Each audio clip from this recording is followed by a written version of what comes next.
Boomer Bust, Darcy with Mindsculpt Games, and we are going into month 5. So 5 months feels kind of like a midpoint, so I'm going to do some updates first. 1, we started Boomer Bust with a $5,000 eBay deal where a store was clearing out their War Machine inventory and sold me $21,000 of MSRP for $5,000. We made our money back on that within a month, and the months after that, it's more than paying our rent and our overhead just on that.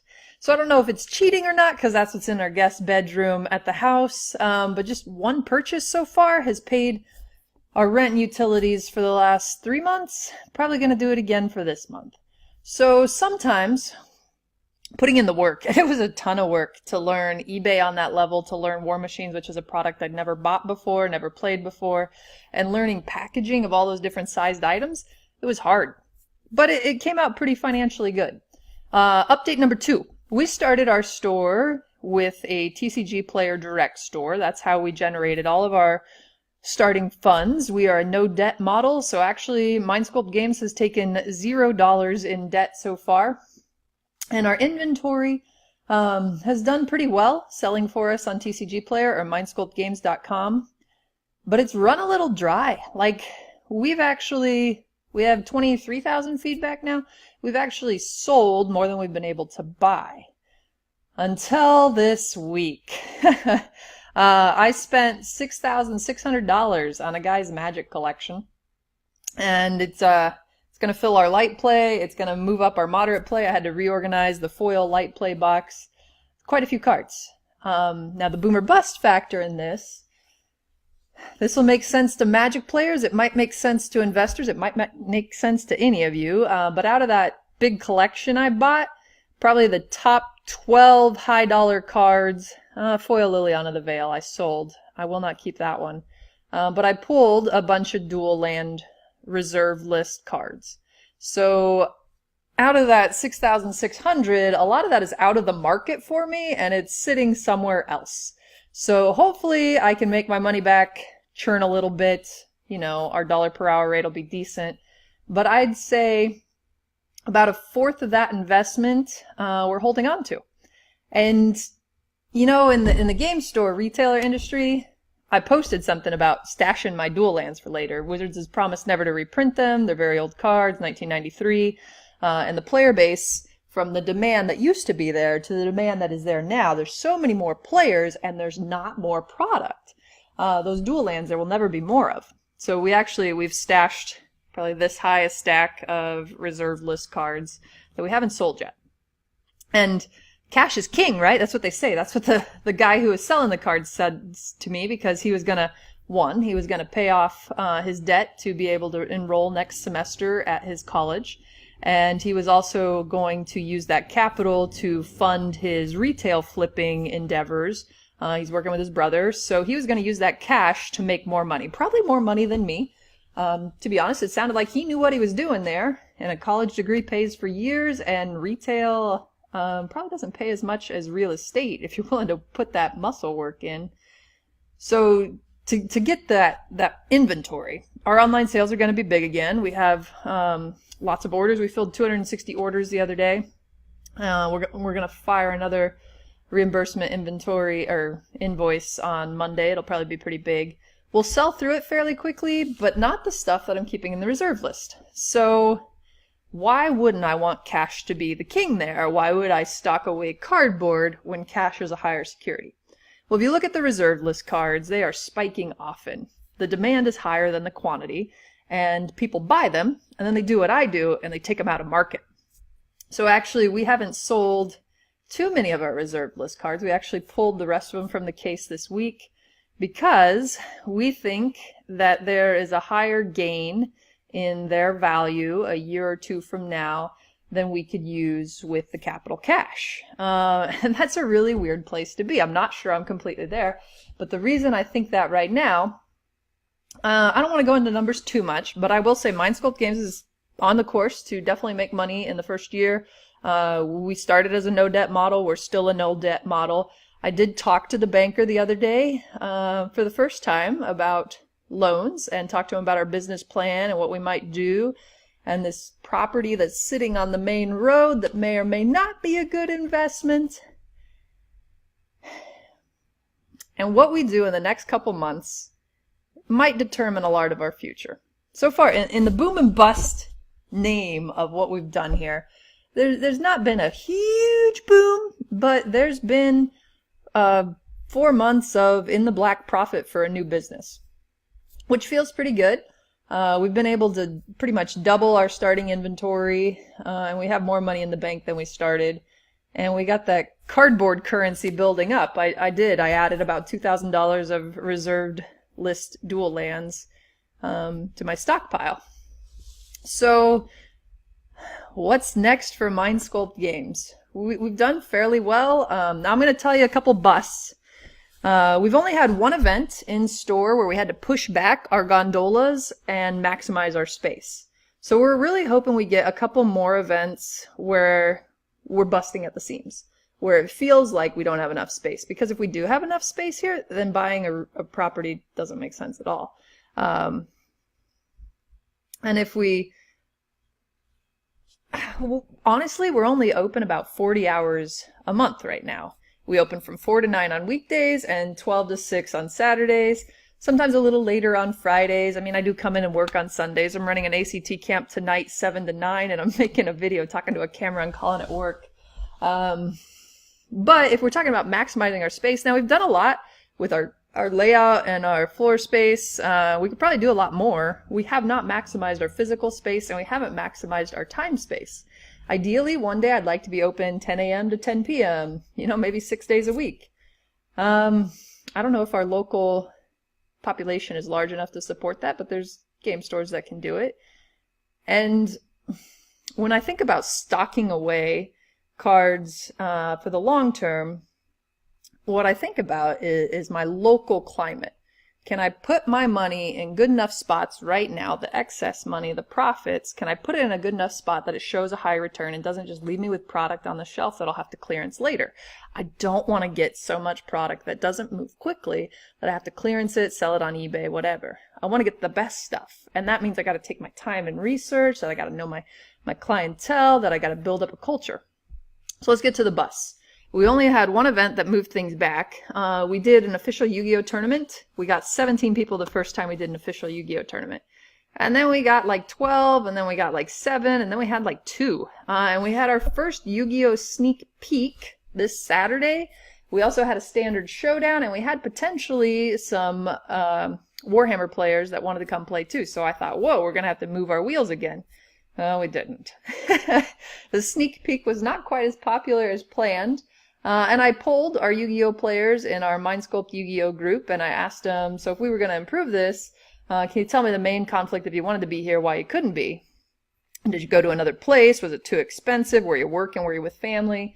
And just Saturdays? Our clientele for the Yu-Gi-Oh tournaments are working on Saturdays, the majority of them. So, I could only offer that event on a Saturday or a Sunday. We're not open on Sundays. It might be a tough spot. So can we sustain events? We had 17 people for a Yu-Gi-Oh tournament. We sold tons of singles that day. But is it sustainable? So we're going to make those long-term investments. If I'm at the point where I think the decisions I make in the next couple months are really going to shape our business, do I know enough about our business? Do I know enough about the clientele? Are the numbers sustainable? So Magic tournaments, we've had a 32-player Magic tournament. We've had some 18 to 20 people Friday Night Magics. We've had some 6-player Friday Night Magics. Right now, we're kind of split between people wanting draft and people wanting standard. And, one day we'll be big enough to fire both every Friday night. But right now, with people wanting standard and not draft, our draft numbers are lower and our standard may or may not fire. And if our standard doesn't fire, then we just have a lower draft number. And that's kind of hard to deal with because if we're used to 20 people and instead we're getting 6 because we're starting to get this divergence. We got enough people with enough cards that want to play standard. Standard's new and hot right now. But we don't have maybe... 8 to 10 people to run a Friday Night Magic with standard decks. Standard decks probably cost $150 to $400. You want to foil it out. Maybe you're paying $6. You want some unhinged foil lands. Maybe you're spending a little more. But it's just tricky because a draft, you don't have to have the former investment of the cards. Nobody's going to beat you by spending more money than you. You pay $15 and you're in the tournament and you don't have any prior prerequisite spending to feel like you can win. So our events are hard. Another thing with our floor space, if we do invest in a property, if we do even rent a bigger property, we'd be able to have a table just for Warhammer, or we'd be able to have more table space so we don't have to move our wheels back, or we'd be able to, always sit out terrain so people get a better idea of our miniature war games section. Now, how much is that worth to us, and how much effort would there be in moving? How much cost would there be in interest? All those are relevant questions. Now, from a player's perspective, I'm sure they'd say, yeah, we'd love more space, please buy it. But we're a business. I mean, we're not just the club out to please our players. And when I look at where I can put my money, reserve list dual lands don't seem too bad for me. I can sell them when I do need to pay on a loan, a down payment, whatever it is. So the next questions in our boom or bust, we've had 4 months of in the black. We've never had a month of in the red. We have a little stockpile of money, which, you know what? I made my first $3,000 order a month ago, then I made 2 $3,000 orders in a month, and then in November I know I have an order that's almost $5,000 that I'm already running pre-sales on, so the game keeps inching upward. And I remember reading an article not too long ago about a company that grew too fast and failed, and I'm not going to name the company, but they were really good at one thing, and they saw that success, and they tried to diverge into 2 or 3 other things that maybe weren't as high quality, maybe they weren't as specialized in, or maybe the shelf life was lower on those types of products. And they had kind of an internal collapse because their employees weren't trained well enough, their customers didn't feel the same affinity for the growth products, the organic loyalty wasn't there in quite the same way, and their growth killed them because it was too fast. So why am I stocking away reserve list cards right now? Well, I don't know what to do intelligently with our profits. Maybe the answer is a property. Maybe it's not. It is a huge risk to buy a commercial property. Maybe the answer is hiring a game store manager that could help us extend our hours, get closer to the 10 to 10 model where we're open 12 hours a day. I need to find the right person is the truth. I'd love somebody with retail experience. In our area, it'd be nice if somebody bilingual wanted to work in my store. I need somebody that knows board games or card games or has some specialty that we already don't have. So if their specialty is Magic, we're kind of going to shrug our shoulders. But if their specialty is board games or Warhammer, that's an asset to us. We really need somebody with experience in retail because I'd love somebody with a 2-year business degree or maybe a 4-year business degree if they want to work in a local game store for their money. But we need somebody that kind of knows the systems because I want to write procedures for our store, but I'm an educator. I've never wrote opening or closing procedures. I don't think I've really closed or opened a store unless when I'm 16 Long John Silver's counts, and never did that alone. So I'm still swimming in waters I don't know. And when we talk about growth that can kill a company because it's done too fast or done wrong, I'd rather be a little slow right now. So a couple of our expansion items would be maybe a property, maybe leasing a bigger property in June. We wouldn't want to hop on that too quick. We're in contract for our rent here. Maybe an employee, maybe in extending our hours. I don't know if there's too many more product lines. I focused a lot on extending our product lines and trying to get more and more there. If I found another, eBayable deal like the War Machine where I spend $5,000 for $21,000 worth of product, I'd hop all over that. So if you got one, I'm looking to put my capital somewhere. I just want to be really smart because what's happening right now, I don't know that I'm going to have 17 Yu-Gi-Oh players in a tournament again for months. I don't know if Friday Night Magic is going to have 20 players in a tournament. I don't know if my Warhammer players are going to be able to show up and play very often. There's this risk in trusting what's happened in the past that it will be sustainable in the future. So, Mindsculpt Games has been pretty successful in our first 4 months. Our product lines have grown, our product depth has grown, our knowledge has grown. I will tell you the next thing I'm investing in is a better data system. Because we've been ordering like 1 board game of each type, and reordering is really hard, especially if somebody's working that's not me. We don't write down everything we sell. We put it in categories on Square. So every time we sell a board game, it goes in as board game variable price in Square. And I can track how much we sell in board games a month, and I keep buying board games because of it. But I can't tell which ones I've sold, what my cost of goods versus my MSRP or my price was. I can't tell what to reorder. So we are going to actually move into a barcode scanner trial, and I might do a lot more data uploads to Square to have individual items. So I might have 500 different items in Square. We'll see. But I want that to be manageable human resource time. So I want to be a data-driven business. I want my reordering to be easier because of good data. I want my hours to be as efficient as possible. I want to expand our hours in the store. I'd love to expand the space, and knowing what order that goes in, who knows? If this were a sim entrepreneur, I'd play the game a couple times and restart once I figured out what works better, but there's really no restart because this is real life. If this were, you know, a board game like Beyblades, you know, I might try it out. I don't remember actually what that game's called, but you know, some economic game where you pretend you're selling magic cards and want to sell them at the right section to make the most profit. Anyway, I'd look up some strategy guides online, and trust me, I've tried to do my research online, but we're in a unique ecosystem, a unique marketplace, a unique business model.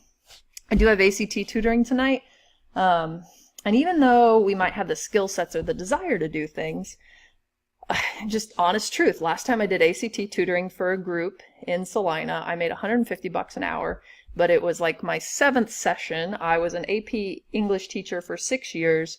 People sought me out. I didn't have to recruit. My reputation was organically built by my work in the high school, by my presence as a student when I was in the high school, you know, just by people talking to each other, by my husband working with the private school there.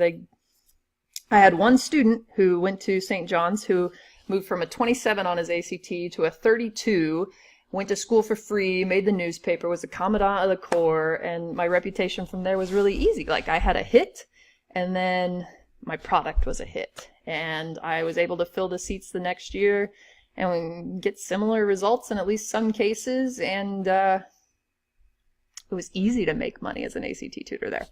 So we moved to Great Bend, and I offered it $50 instead of $200, which was the last price it would have been in Salina.